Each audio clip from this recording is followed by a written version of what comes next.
What if I told you there's a secret saboteur living between your ears? An invisible program that flips the switch the moment you taste victory and shoves you back to square one. Picture this, you're up at dawn, lungs burning on the treadmill, endorphins soaring. Success is on your side.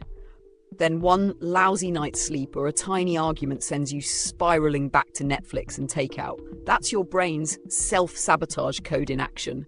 And today, you're going to beat imposter syndrome forever with a 4-step mental hack. Deep in your brain sits the amygdala, your personal threat detector. Anytime you step outside your comfort zone, ask for that raise, post your art, or actually stick to a habit, your amygdala screams danger and floods you with stress chemicals. Neuroscientists at Stanford found our brains light up more at the prospect of success than at failure. Success equals change equals risk, and risk triggers panic. Meet Arman, a 34-year-old startup founder whose app exploded overnight. One minute he was celebrating record downloads, the next, he ghosted his team. Investor calls went unanswered. Why? His brain slammed the dopamine anxiety loop. He got so wired for winning that his threat center hit the brakes. He wasn't lazy, he was stuck in survival mode. You might not run a company, but you feel it when you're crushing a diet or fitness streak, then one slip sends you plummeting. It's the same pattern gamblers feel on a hot streak. You almost win and you bail. Your brain begs you to retreat. Here's how to crack that hidden code tonight. The moment you want to quit or bail, pause and whisper, "This is self-sabotage." A UCLA study showed cognitive labeling calms the amygdala in seconds. Boom, override activated. Rewire question. Ask, if this success snowballs, what am I really afraid will happen? You'll unearth hidden fears of envision and responsibility. Once named, they lose their power. Comment Rewire if you've ever bailed on a win because it felt too good to be true. Wait 90 seconds. When panic or shame hits, don't react. Breathe. Set a timer. Harvard researcher Dr. Jill Bolte Taylor explains emotions peak at about 90 seconds, then crash unless you feed them. Ride it out! And you'll choose from clarity, not chaos.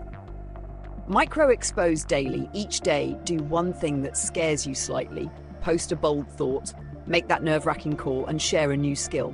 A Nature neuroscience study proves gradual, positive stress rewires fear pathways faster than any pill. But even this powerful 4-step formula has a turbo boost.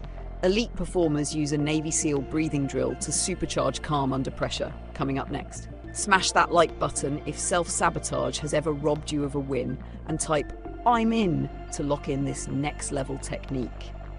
Don't just watch. Share your own self-sabotage story in the first comment and I'll pin the best one. Plus, snag your free self-sabotage cheat sheet in the description to boost session time and transform anxiety into fuel.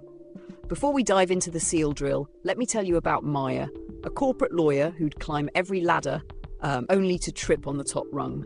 Panic attacks so fierce she nearly fainted in court until she learned to inhale for 4 seconds, hold for 4, then exhale for 6. 2 weeks later, a Yale study confirmed her alpha brainwaves linked to calm focus jumped by 25%. She went from trembling behind the lectern to mentoring teams and winning landmark cases.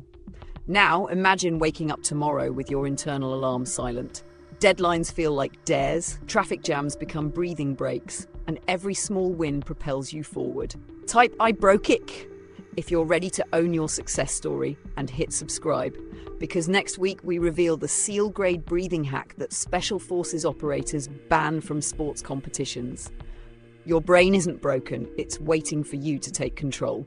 Let's rewrite your code.